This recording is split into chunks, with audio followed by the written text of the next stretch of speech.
Volevo entrare nel pratico, perché c'è questa legislazione italiana chiamata rientro dei cervelli, in cui c'è questa agevolazione fiscale, non vale solo per gli italiani che rientrano, ma che per chiunque, cioè qualsiasi straniero che decide di trasferirsi in Italia ha questa agevolazione fiscale che abbatte l'imponibile del 70%. Quello che hai detto è giusto. L'unica clausola è sul straniero, deve essere un cittadino dell'Unione Europea. Bisogna essere stati all'estero per almeno 2 anni. Una volta dovevi essere iscritto all'AIRE, che è l'albo degli italiani residenti all'estero, per almeno 2 anni.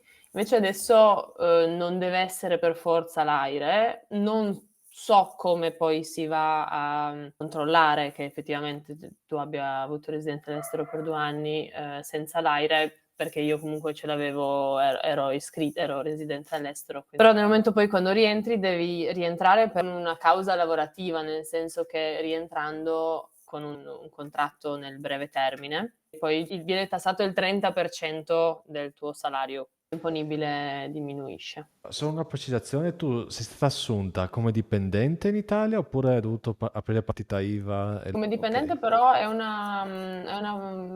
norma che vale anche per le partite IVA, i lavoratori indipendenti. Vale per 5 anni, se si ha un figlio o si compra una casa vale per 10 anni. Wow, non lo sapevo questo.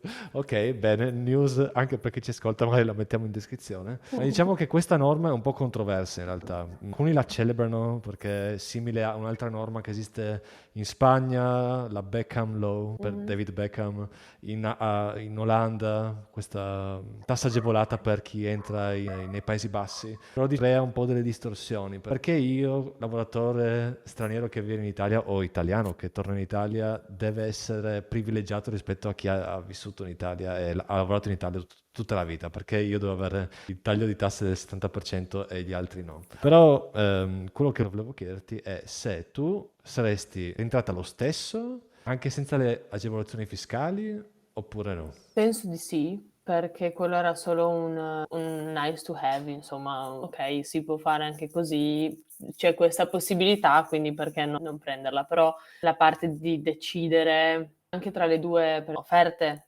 Amsterdam o Trieste, rientrava più un costo, oltre alla discussione che dicevamo prima sul un diverso stile di vita, era proprio anche una questione della spesa della vita che può essere ad Amsterdam rispetto che qua, assolutamente. Se vuoi c'è una digressione su se sia giusto o non sia giusto, sono d'accordo con te che crea delle distorsioni e tra l'altro non penso che, viste tutte le altre tematiche abbozzate mentre parlavamo, non penso che effettivamente crei un'offerta che è incredibile, che uno dice ah, allora torna in Italia. C'è sicuramente un problema di fuga di cervelli, questo insomma i dati ci sono e certamente però magari si potrebbe pensare di investire da qualche altra parte piuttosto che cercare di agevolare il rientro. Poi non mi lamento, ci mancherebbe, però sicuramente crea una distorsione. Poi uno dice ok, però così puoi consumare almeno a casa a Trieste, a Italia.